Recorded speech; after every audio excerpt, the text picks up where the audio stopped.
Jai Swaminarayan friends. In English grammar portion, we previously discussed about the various tenses and their exercise. We also discussed about the different determiners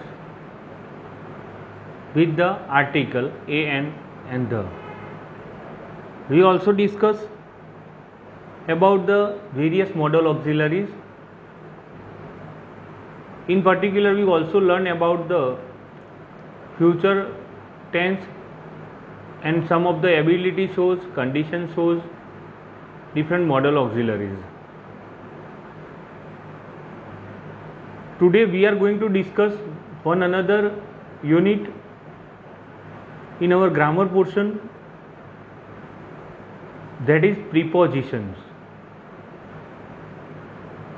So first of all, we understand about the what is prepositions. Prepositions કોને કહેવાય? Generally prepositions તમે કોને કહી શકો?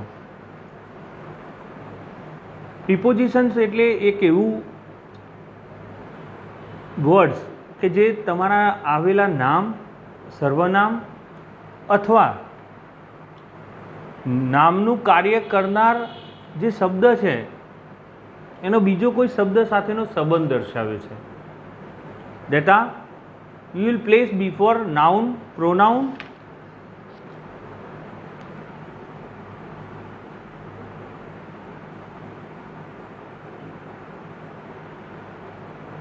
in particular the concept of preposition in English.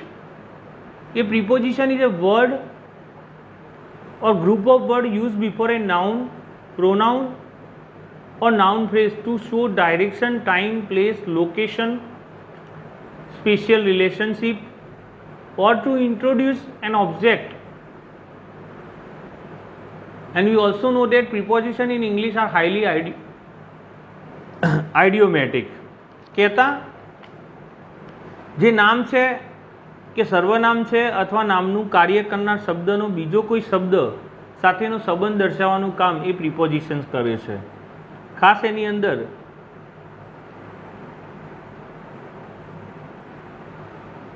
Example જોઈએ કે word governing and usually presiding a noun or pronoun and expressing a relation to another word or element in the clause. The man on the platform she arrived after dinner. What did you do it for? આ પ્રકારના એક example છે અહીંયા.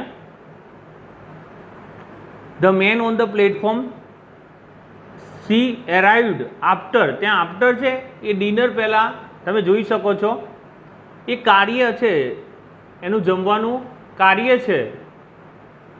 રાત્રિના જમવાના પહેલાં કે પછી દર્શાવતું, આફ્ટર એટલે પછી.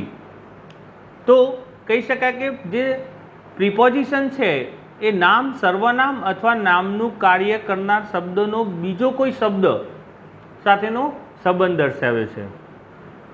એની અંદર આપણે આજે શરૂઆત કરીશું. તો ટાઈપ્સ ઓફ પ્રિપોઝિશન્સની અંદર પ્રિપોઝિશન ફોર પ્લેસ આવે, પ્રિપોઝિશન ફોર ટાઈમ પણ આવે, પ્રિપોઝિશન ફોર મેનર પણ આવે, preposition for cause, reason and purpose આવે, પ્રિપોઝિશન ફોર મૂવમેન્ટ પણ આવે. તમને ઘણીવાર આવા પ્રકારના પ્રિપોઝિશન્સ સ્થળ સૂચક, સમય સૂચક, કોઈપણ વ્યક્તિની મેનર સૂચક, કારણ કહેતા રીઝન, પર્પઝ અને મૂવમેન્ટ એટલે એનું એક જગ્યાએથી બીજી જગ્યાએ પ્લેસમેન્ટ થતું હોય.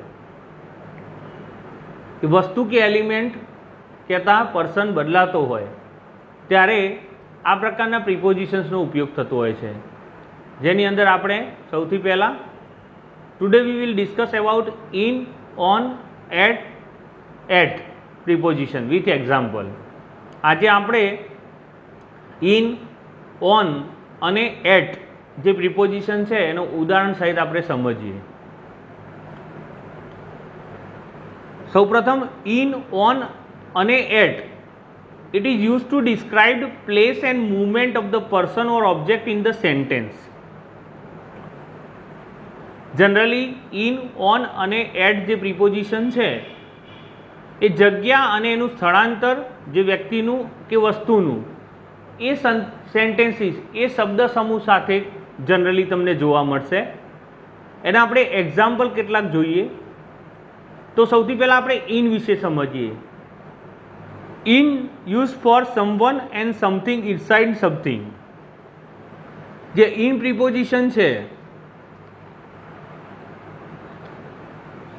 ઇન એટલે અંદર અને ઇનટુ એટલે પણ અંદર થાય, છતાં ખાસ ધ્યાન રાખીશું કે ઇન સ્થિર વસ્તુ માટે ઉપયોગમાં લેવાય છે. In is use four only the stable things, right. In એટલે અંદર. આપણે એક્ઝામ્પલમાં કહીએ કે દર્શન ઇઝ ઇન ધ ગાર્ડન. એની સાથે ઇનટુ એ પણ એનો અર્થ પણ અંદર થાય છે. તો એ શું દર્શાવે છે? એ ગતિ સૂચવતા ક્રિયાપદ સાથે ઉપયોગમાં લેવાય છે, જ્યારે સ્થિર વસ્તુ સાથે ઇન પ્રિપોઝિશન ઉપયોગમાં લેવાય છે. Darshan is in the garden એ સ્થિર વસ્તુ માટે કહ્યું છે, stable things.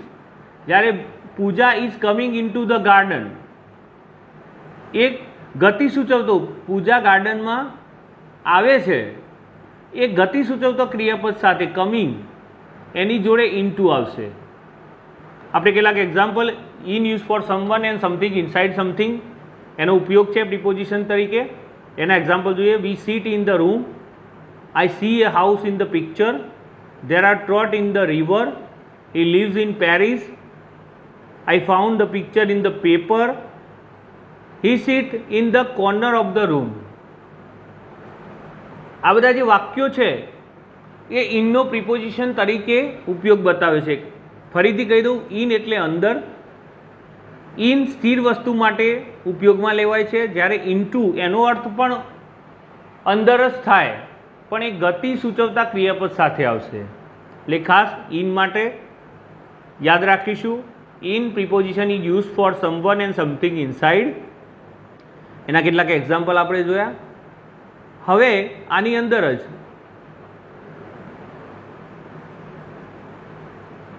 on. On is used when we want to emphasize an object or person, place over a surface. I repeat, on is used when we want to emphasize an object or person, place over a surface. કહેતા ઓનનો અર્થ થશે ઉપર. કોઈ પણ વસ્તુને સ્પર્શ કરીને બીજી વસ્તુ પડેલી હોય ત્યારે ઓનનો ઉપયોગ થાય છે. અને ખાસ ધ્યાન રાખીશું, ઓનનો ઉપયોગ પણ સ્થિર વસ્તુના સંદર્ભમાં જ થાય છે. The book is on the table, he goes to school on foot. તો આવા પ્રકારના વાક્યોમાં ઓન પ્રિપોઝિશન જનરલી આવે છે. આપણે એક્ઝામ્પલ જોઈએ. The map lies on the desk, the picture is on the page 10, the photo hangs on the wall, he lives on a farm, Dresden lies on the river Elbe. તો on છે એનો અર્થ થાય છે ઉપર. કોઈ પણ વસ્તુને સ્પર્શ કરીને બીજી વસ્તુ પડેલી હોય ત્યારે ઓનનો ઉપયોગ થાય છે, અને ઓન પણ સ્થિર વસ્તુના સંદર્ભમાં વપરાય છે. તો આ થઈ ઓન વિશેની વાત. આગળ આપણે જોઈએ at. At it is use for place as a point. એટનો ઉપયોગ ક્યાં થાય છે? It is use as a place as a point. Generally એક એક્ઝામ્પલ કહું કે 2 person are querying, fill in the blanks, the door. So 2 person are querying at the door. હવે આના એક્ઝામ્પલ જોઈએ. she sit at the desk, open your books at page 10,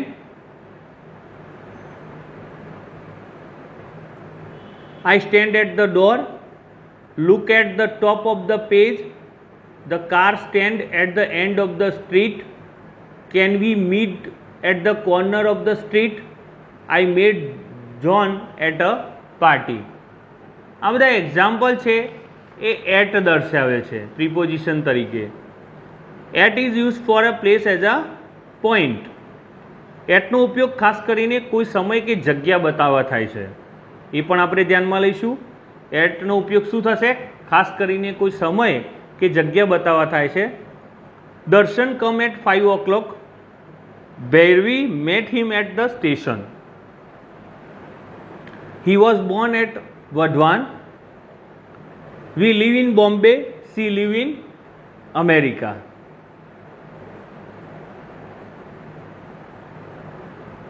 Darshan come at 5 o'clock. Bhairavi met him at the station. આ વાક્યની અંદર at as a preposition છે. એની પછીનું વાક્ય જે મેં તમને કહ્યું, કોઈ નાના શહેર કે ગામડાની વાત થાય ત્યારે એટનો ઉપયોગ થઈ શકે. He was born at Vadhavan as for example. પરંતુ મોટા શહેરો કે દેશોના સંદર્ભમાં વાત થાય ત્યારે ત્યાં આપણે એટ પ્રિપોઝિશન વાપરી શકતા નથી. ત્યાં આપણે ઇન પ્રિપોઝિશનનો ઉપયોગ કરીએ છીએ. As for example, we live in Bombay, she lives in America. તો આ રીતે ઇન, ઓન અને at prepositions generally place, movement, right, અને ટાઈમ દર્શાવતા પ્રિપોઝિશન છે. અને એવા જે સેન્ટેન્સીસ છે ઇંગ્લિશના, એનીના સંદર્ભમાં આ પ્રિપોઝિશન્સ એ વપરાતા હોય છે. કહેતા પ્રિપોઝિશન્સનો ઉપયોગ નામ, સર્વનામ અથવા નામનું કાર્ય કરનાર શબ્દનો બીજો કોઈ શબ્દ સાથેનો સંબંધ દર્શાવે છે. આગળ વાત કરીએ તો એપ્રોપ્રિએટ યુઝેજ, એની અંદર આપણે જુદા જુદા ઇન અને into, the meaning of in and into we know that is a same, but one important thing keep in your mind, both are use for different purpose. જે મેં તમને વાત કરી, ઇન અને ઇન્ટુ બંનેનો જે અર્થ છે એ ગુજરાતીમાં સરખો થાય છે અંદર, પણ એક અગત્યની વસ્તુ એ છે કે બંનેનો ઉપયોગ જુદા જુદા પર્પઝ માટે થાય છે. એઝ ફોર એક્ઝામ્પલ જોઈએ તો દર્શન ઇઝ ઇન ધ ગાર્ડન, મેં વાત કરી, અને Pooja is coming into the garden. તો ગતિ સૂચવતું જે ક્રિયાપદ છે એની જોડે ઇન્ટુ આવશે અને સ્થિર વસ્તુ દર્શાવવા માટે ઇન આવશે. એ આપણે ખાસ ધ્યાનમાં લઈશું. In above example it is mention clearly about the position in and into in different sentences. હવે આપણે આની અંદર in is only use for the stable things or person, okay, while into is use for describe movement verb. કહેતા જે ગતિદર્શક ક્રિયાપદ છે એની જોડે into વપરાશે અને સ્થિર કહેતા સ્ટેબલ વસ્તુ સાથે અથવા પર્સન સાથે ઇન વપરાશે. એ આપણે ધ્યાનમાં લઈશું. આગળ આપણે વાત કરીએ કે બાય એક એવું પ્રિપોઝિશન છે. By it is describe as a agent. By શું દર્શાવે છે? It is described as a agent. બાયનો અર્થ એ થાય છે કે કંઈક સૂચવે છે, કંઈક સૂચવે છે. The tiger is killed by a hunter. ઘણીવાર મુસાફરી અથવા ગતિના સંદર્ભમાં પણ બાય વપરાય છે.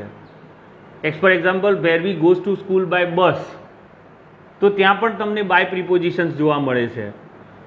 તો આની અંદર એક્ઝામ્પલમાં આપણે જોઈ લઈએ. The tiger is killed by a hunter, Dhruv go to school by bus. It is seen from the example description about the by preposition. With, એના પછીનું પ્રિપોઝિશન આપણે જોઈએ. With means to join or together. વિથનો અર્થ થશે વડે અને સાથે. તો સાધનના સંદર્ભમાં વિથનો ઉપયોગ થાય ત્યારે વડેનો અર્થ હોય છે. I write with a pen. પરંતુ કોઈની સોબતમાં તેનો અર્થ જો કરવો હોય તો એ વિથ સૂચવે છે. Manish goes to school with Darshan. Example, I write with a pen but in some company also suggested by with. Example, Manish go to school with Darshan. કહેતા કોઈની સાથે પણ વિથ પ્રિપોઝિશન તમે સૂચવી શકો છો. કહેતા વડે અને સાથે એ બંને અર્થ દર્શાવવાના સંદર્ભમાં વિથ એઝ અ પ્રિપોઝિશન તમારે વપરાતું હોય છે. આનું આપણે ખાસ તમારે ધ્યાન રાખવાનું છે. આ પ્રકારે ઇન, ઓન, એટ, બાય અને વિથ, આ 5 પ્રકારના પ્રિપોઝિશન્સ વિશે આપણે આજે અહીંયા ટોટલ માહિતી મેળવી. આવા ઘણા પ્રિપોઝિશન સાથે આપણે આગળ ઉપર પણ માહિતી આની મેળવીશું. ઇંગ્લિશ ગ્રામરના પોર્શનની અંદર આ જે એક્ઝામ્પલ પ્રિપોઝિશન માટેના છે એના સિવાયના પણ એક્સરસાઇઝના જે ઇન, ઓન, એટ અને બાય અને વિથ જે પ્રિપોઝિશન છે એના કેટલાક એક્સરસાઇઝના ફોર્મ પણ આગળ આપણે જોઈશું. ક્વેશ્ચન પેપરની અંદર જીટીયુની અંદર તમને ઘણીવાર પ્રિપોઝિશન્સ મૂકવા માટે ખાલી જગ્યા પૂછાતી હોય છે. તો એપ્રોપ્રિએટ પ્રિપોઝિશન્સ આ બધા જે નિયમ આપણે અહીંયા ડિસ્કસ કર્યા, what should be the rules we discuss over here, you have to prepare in your mind કે કઈ જગ્યાએ કયા પ્રિપોઝિશન્સનો તમે ઉપયોગ કરી શકો છો. આગળ ઉપરના લેક્ચરમાં આપણે આના સંલગ્ન ખાસ જે આગળ ઘણા પ્રિપોઝિશન છે એના વિશેની માહિતી આપણે મેળવીશું. દરેક વિદ્યાર્થીઓ પ્રિપોઝિશન્સના પોર્શનની અંદર ઇન, ઓન અને એટ અને એની સાથે વિથ અને બાયના રિલેટેડ જે તમારી વર્કબુક છે ત્યાં સુધીની એક્સરસાઇઝ આ પ્રિપોઝિશનમાં પૂર્ણ કરવાની રહેશે. અસ્તુ. જય સ્વામિનારાયણ.